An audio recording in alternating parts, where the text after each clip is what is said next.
Welcome back અને મહત્વપૂર્ણ સમાચાર 5 દિવસથી ફરાર દેવાયત ખવડની આખરે ધરપકડ કરી લેવાઈ છે।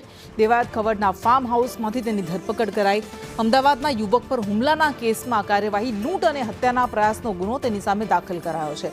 અમદાવાદનો સનાતનનો ધ્રુવરાજસિંહ જેના પર હુમલો કરવામાં આવ્યો હતો દેવાયત ખવડ અને તેના સાગરીતો દ્વારા તેના સાથીઓ દ્વારા આ કેસમાં ધરપકડ કરાઈ છે। વધુ વિગત સાથે સંવાદદાતા રાકેશ પરડવા જોડાય છે। રાકેશ, આખરે 5 દિવસે દેવાયત ખવડની ધરપકડ। ચોક્કસથી જે પ્રમાણે ગીરમાં જે લોક સાહિત્યકાર દેવાયત ખવડે બબાલ કરી હતી અને યુવક ઉપર હુમલો કર્યો હતો, ત્યારબાદ ગુનો દાખલ થયો હતો અને ત્યારથી જ દેવાયત ખવડ પોલીસ ચોપડે ફરાર હતો।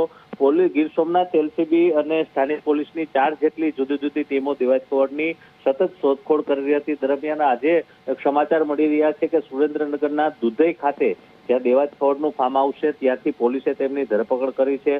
મહત્વની વાત છે કે ગીર સોમનાથ પોલીસ આ ધરપકડને સમર્થન આપતી નથી, એટલે ક્યાંક ને ક્યાંક ગીર સોમનાથ એલસીબીને અંધારામાં રાખી અથવા ગીર સોમનાથ એલસીબી ફીફા ફાંટતી રહી અને સુરેન્દ્રનગર પોલીસે ધરપકડ કરી હોય તેવું પણ બની શકે। હાલ ગીર સોમનાથના એસપી અને ડીવાયએસપી અને તાલાળાના પીઆઈ દેવાયત ખવડની ધરપકડ મામલે સમર્થન આપી નથી રહ્યા તેવું કહી રહ્યા છે કે અમને હજુ સુધી આ બાબતે કોઈ માહિતી નથી।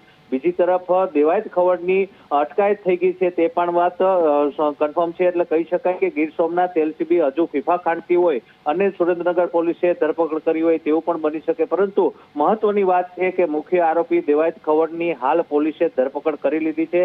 આવનારા દિવસોમાં આ મામલામાં શું ઘટસ્ફોટ થાય છે, શું નવા ચોંકાવનારા ખુલાસાઓ સામે આવે છે તે જોવું રહ્યું। કૃષ્ણા। જી બિલકુલ, આભાર।